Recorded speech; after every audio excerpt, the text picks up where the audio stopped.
Walk with I me. am, I cry unto thee. Make haste unto me. Give ear unto my voice when I cry unto thee. Let my prayer be set forth to thee as incense, and the lifting up my hands as the evening sacrifice. Set a watch, O I am, before my mouth. Keep the door of my lips. Incline not my heart to any evil thing, to practice wicked works with men that work iniquity. And let me not eat of their dainties. Let the righteous smite me. It shall be a kindness. Let him reprove me. It shall be an excellent oil, which shall not break my head. Yet my prayer also shall be in their calamities. When their judges are overthrown in stony places, they shall hear my words, for they are sweet. Our bones are scattered at the grave's mouth, as when one cutteth and cleaveth wood upon the earth. But mine eyes are unto thee, O God, the I am. In thee is my trust. Leave not my soul destitute. Keep me from the snares of they which have laid for me, and the gins of the workers of iniquity. And let the wicked fall into their own nets, whilst that I withal escape. Psalms chapter 141. Deliver me from the hands of evil spirits who have sway over the minds of men's hearts. And let them not lead me astray from thee, my God. Establish thou me and my seed, that we go not astray from henceforth and forevermore. Jubilees chapter 12 and verse 20, a prayer of Abram. Yes, good morning, good afternoon, good evening. Those of you on this platform and shared platforms. Yes, you're walking with Mr. Clay, and I'm Mr. Clay. Yes. And we're going to say this with a hand clap of praise. Yes, and hand clap of praise. We thank God for those of you who have been with us since the beginning. And we thank God for those of you that have come in here and there's about and thereafter. And we thank God for those of you who have just subscribed. And we give God the glory and praise for you. Yes, and we thank God for those of you who are about to subscribe and giving him praise, calling those things that are not as though they are. Yes, all praise to him who inhabits all things, glory and honor and praise and majesty. All honor, his might is beyond our comprehension, and he is always at the forefront of our thoughts. Yes, all glory and praise, even his commandments, statutes, ordinances, and laws. Glory to the Most High. Yes, even the I am, he who has no name, but possesses all things. Yes, we're in the book of Judges. Yes, the book of Judges. The book of Judges, chapter 9. Yes, chapter 9 of the book of Judges. As we read where Ephraim came to Jerubbaal and they confronted him about why didn't Jerubbaal include them in his victories. So the fact is that it was just one thing after another. And so after he explained it to them, their anger relented. And so now we get into the point where Abimelech was mentioned. And we're in chapter 9. Abimelech was mentioned. God used Jerubbaal, who is Gideon. He was named by the pagans for what he did to the image or the dumb idol of this ball thing. But either way, here we are in chapter 9, and we're going to read from, this is going to be a two-part here, but either way, it's Judges chapter 9. And Abimelech, the son of Jerubbaal, went, and his name was Jerubbaal too, went to Shechem. Now this was the son of Gideon. Abimelech was the son of Gideon.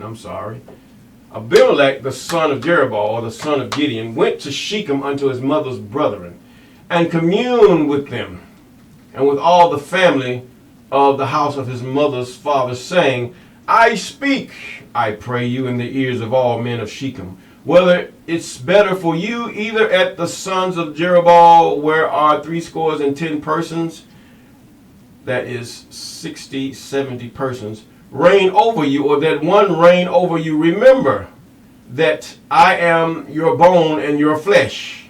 This is what he's talking to the men of Shechem that dwell in Shechem. Now we realize in the book of Jubilees, Shechem was a very doleful people, wicked.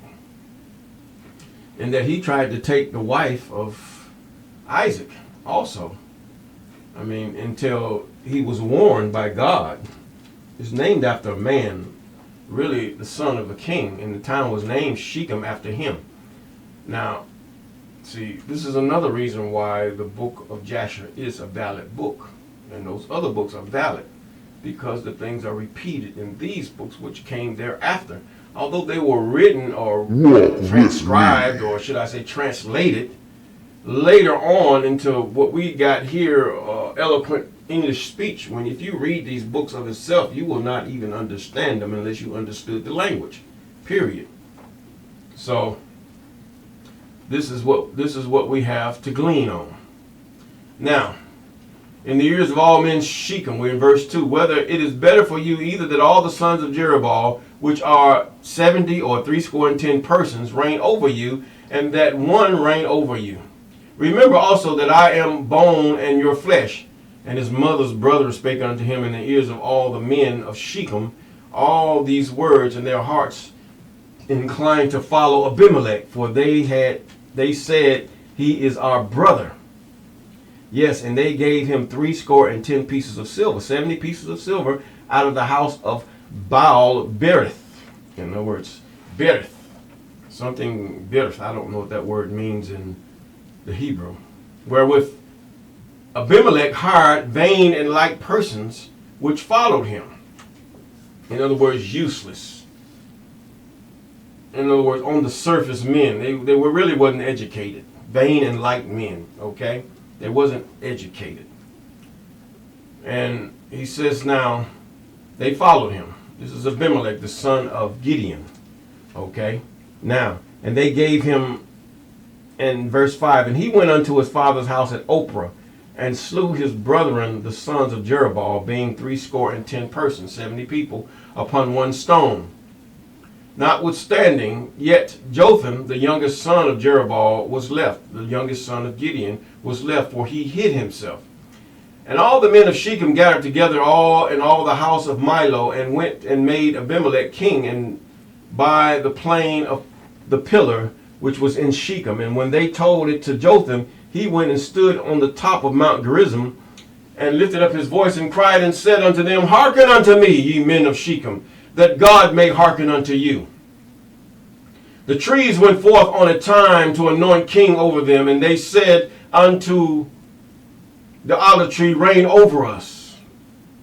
Now he's discussing what happened in the previous chapter, Judges chapter 8.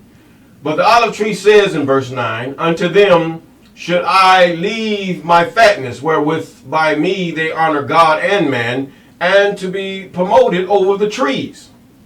And the trees said to the fig tree, Come thou, reign over us. But the fig tree said unto them, Should I forsake my sweetness and my good fruit, and go to be promoted over the trees? Then said the trees unto the vine, Come thou and reign over us. And the vine said unto them, Should I leave my wine, which cheereth God and man, and go to be promoted over the trees? Then said all the trees unto the bramble, Come thou and reign over us. And the bramble said unto the trees, If in truth ye anoint me king over you, then come and put your trust in my shadow, and if not, let fire come out of the bramble to devour the cedars of Lebanon. So this is what is happening right now. This Abimelech is the person that is one to be anointed king, and he's saying, Abide in my shadow. Now the fact is that he says, see, we're seeing God being put down here. Our chief joy. When you elect any leader over you, Jacob, see, as the world did, they had kings, and I mean, you can be the ruler of your home. Yes, that's given. The chief of your village, that's given. But all must follow the Most High, from the greatest to the least, to the least to the greatest. All must be cautious of how they deal with their fellow man in light of the Most High statutes, commandments, ordinances, and laws. Yes. Now the fact is that when man steps in, God is put out because people want something tangible that they can say is the power. It's not your power, man. It's not your power, president or king or whatever you call you in leadership above the majority of the people. It's not your power. See, the children of Judah wants, the children of Israel wants, this certain segment wants to give their power or their faith and put their confidence in a man instead of God. And this is a grave mistake, as we shall see in the book of Samuel, which cometh up next. But the fact is, it's a grave mistake to put your faith in a pastor, to put your confidence in a pastor. That's not your confidence. Your confidence is the Most High. It's the fact that you have to begin to understand Him and know Him, and you come to these places where people encourage you. There's a leader there, yes. I mean, there's one who leads your camp, or whoever you are, they lead there, but they're not God. No, this is these here things are that of the colonizer. And then before that, it was of the children of Jacob during the time of Samuel, where all of Israel wanted a man like a man to lead them instead of God. Now you come to Jesus Christ, the Christos, the lie, the diffuser. You come to this name that is below all names. Yes, I'm blaspheming it, because the fact is that you're putting your trust in a tangible man, and they made him white. Now you want to make him black. It's okay that you understand him to be a black man. Yes, that is true. But the fact is that when you make pictures that are far from who he is, you don't know who you're making a picture of. It could be a demon, a devil, a fallen angel, because they also are black. According to the vision that I was given of the Most High, there were myriads of blacks. Even those who were counted in a time where they're going to wreak havoc on the earth. That's three. I mean, I wasn't thinking nothing. This just all of a sudden popped up in my head. This was years ago, and I cannot forget it. 3. I believe that's time. The Most High did not explain this to me, but the men being big denotes the power that shall come forth to destroy, and they're bound up for right now. And the ones that I saw, the myriads of other spirit beings who appeared as young, or should I say aged black men within their 25, 30s with nice black beards. And I mean, they were armed in military attire. Yes. To the teeth. And you could see them from the left and the right as far as the eye can see. And in the middle walked a strong, authoritarian looking black man that came forth. And he looked down at me, and my dream ended. Or my vision, or whatever, ended. It was so clear. I just seen it clear as day. But the fact is that what all of it means for me and my own thing is that God is getting ready to do something. And He's been getting ready to do that for thousands of years. And now it's going to come to a head shortly. It ain't going to be no thousands of years, I guarantee you that. But the fact is, we don't know when, but it's going to happen shortly. And we see the evidence of it all throughout the earth. And also you have that which Zechariah talks too about. He gave the vision of the horses, which Revelation borrowed. And the spirits that were represented as the ones who drove these horses, the chariots of these horses, that these horses was connected to, but they were given rest. When God gives you a peace, then these spirits that cause the havoc are at rest. Now let's continue. He says, and now therefore, if ye have done truly and sincerely, and that ye have made Abimelech king, This is the son of Gideon. If ye have dealt well with Jerubbaal and his house, and have done unto him according to deserving of his hands. In other words, these are devils. See, Jerubbaal, which is Gideon, he was the one that God said, these 300.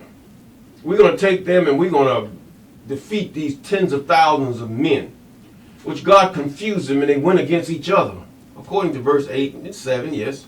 But the fact is, they did not see God in all of this. They saw only Gideon, or now his name being Jerubbaal, being what? God is showing you that to choose a man over him is idolatry.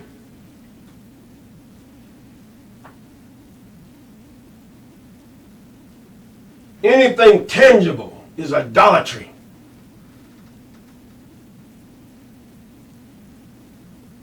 God gives you leaders. Yes, these leaders should trust in God. Gideon, he trusted the Most High, and he knew that it was the Most High's doing that caused that victory with the Midianites. He knew this. Now, you choose Jesus, the white or the black Jesus. Which one? Take your choice. It doesn't matter. They're both false. The color not false for the black one, but the color, just the image of itself. You don't know what these people look like, even if they existed. Because God don't deal with overshadowing a woman when he also commanded his own angels not to interact with the human beings in that way or that manner. But the watchers did. So how can he be a hypocrite against his own commandment? And then at that, it was another man's wife. When a man is betrothed to a woman, when a woman is betrothed to a man, they are as husband and wife. If a woman is concubine to a man, they are as man and wife. Until he makes up his mind he wants to marry her, they are as his man and his wife. Other than that, he still has to treat her as though she is his wife, or one of his wives. He has to do this. She has children by him. Yes, they're supposed to get part of his insurance and part of all these other things. This is the way of God. He's not unfair. Matter of fact, everything God is built on is on fairness. It's your unfairness that thinks God is unfair because you're getting your just recompense for the evil that you have done unto others, or that you imagine in your heart. Yes, this is so. Now he's getting into verse 17. For my father fought for you, and the adventure of his life far, and delivered you out of the hand of Midian. And ye are risen up against my father's house this day, and have slain his sons 70 persons. 70 people you've slain them upon one stone, and have made Abimelech the son of his maidservant. She was a concubine, king over the men of Shechem, because he is your brother. And if then have dealt truly and sincerely with Jerubbaal, with his house this day, then rejoice ye in Abimelech. Now let him also rejoice in you. But if not, let the fire come out of Abimelech and devour the men of Shechem and the house of Milo. And let the fire come out from the men of Shechem and from the house of Milo and devour Abimelech. Now Milo, they named the old dog Milo. That is whatever. But either way. And Jotham ran away and fled and went to Beer. Beer? I guess that's where he got beer from. Ran away. But either way. And bled and dwelt there for fear of Abimelech his brother. Yes. And when Abimelech had reigned 3 years over Israel, now he was the first king, Abimelech. 3 years over Israel, Abimelech reigned over Israel. They chose, this before they chose Saul. But this was not to be. God did not allow this. God was king. But they chose a man over God. Anytime you do this, anything that's tangible, you choose over God is idolatry, even Jesus. When you choose to worship Moses, that's idolatry. Regardless how much power he has shown, it's God that's showing this power. And God does a lot of these things to prove you. Idolatry itself. And the cruelty done to the 70 sons of Jerubbaal might come, and their blood be laid upon Abimelech their brother, which slew them, and upon the men of Shechem, which aided him in killing his brother. And when the men of Shechem set liars in wait for him at the top of the mountains, they robbed all that came along that way by them. These were the street corner gangs. Come on here. We're trying to, what we're doing, we're not taking these things, we're comparing them with today. This is what we're doing. And Gaal, verse 26, and Gaal the son of Ebed came with his brethren and went over to Shechem, and the men of Shechem put their confidence in him. What, instead of the constant confidence in the Most High? Confidence is about the same as faith. Come on here, let's get this right.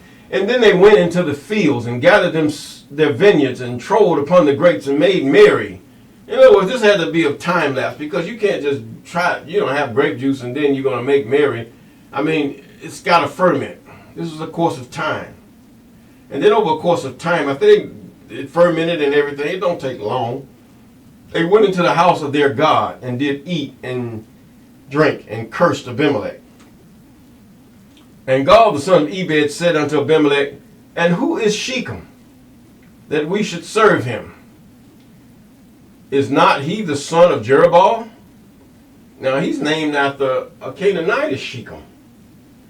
And Zebul, his officer, this is what Israel got because of the fact that they have allowed Canaan, or the tribes of Canaan, to remain in the land of Israel when they were commanded by the Most High to subdue and eradicate all in their path when they go to possess the land that he has prescribed for them.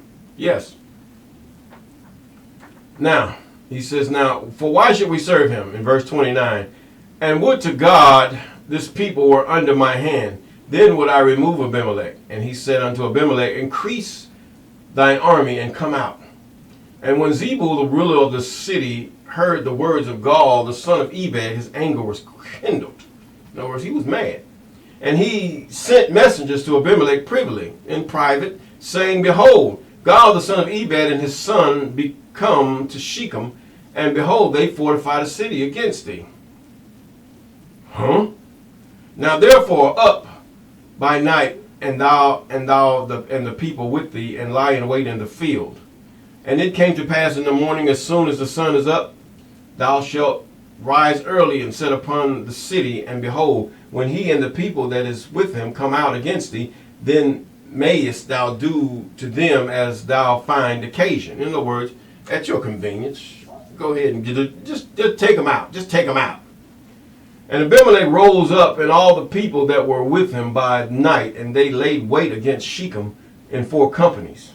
And Gaal, the son of Ebed, went out and stood entering the gate of the city, and Abimelech rose up, and the people that were with him from lying in wait. And when Gaal saw the people, and he said to Ebed, behold, there come the people down from the top of the mountain. And Zebul said unto him, that seest the shadow of the mountain, as if they were men. And Gaal spake again and said, see, there come a people down by the middle of the land, and another company come along by the plain of Meonim. And then Zebul said unto them, where is now thy mouth wherewith thou sayest? Now, hold up, now where's your words? Where's your threats now, man? Where's now thy mouth? That's in their language. But either way, who is Abimelech, that we should serve him? This was the son, Abimelech is the son of Gideon, who is named Jerubbaal right now. Now he says, go out, I pray now, and fight with them. And God went out before the men of Shechem and fought with Abimelech. And Abimelech chased him, and he fled before him, and many were overthrown and wounded, even into the end. In other words, they lost the fight. They punked them, in other words. And Abimelech ran to Armah, and Zebul thrust out Gaal and his brethren that they should not dwell in Shechem. And it came to pass on the morrow that the people went out to the field, and they told Abimelech. Yes, he was the king of Israel. He ruled Israel. They chose him over God. You choose Saul over God. You choose David over God. You choose all his sons thereafter over God. Idolatry. This is why the people went backwards, because they went after the leaders. This is the one they put their confidence in. God knew this, but when he told Samuel, we're going to get to that part. They don't reject you, they reject me. When you choose a pastor, preacher, teacher, whatever over God, instead of learning those things that they have to give you. I mean, it's good to respect them, but they're not your leader. They're not the one who has the power. They're not the ones, even those that God used mightily. Still, all praises be to God that he used them to deliver. Yes, that's one thing. But to praise them and follow them as though they're God is idolatry. And with that, we're going to say peace. Walk with me.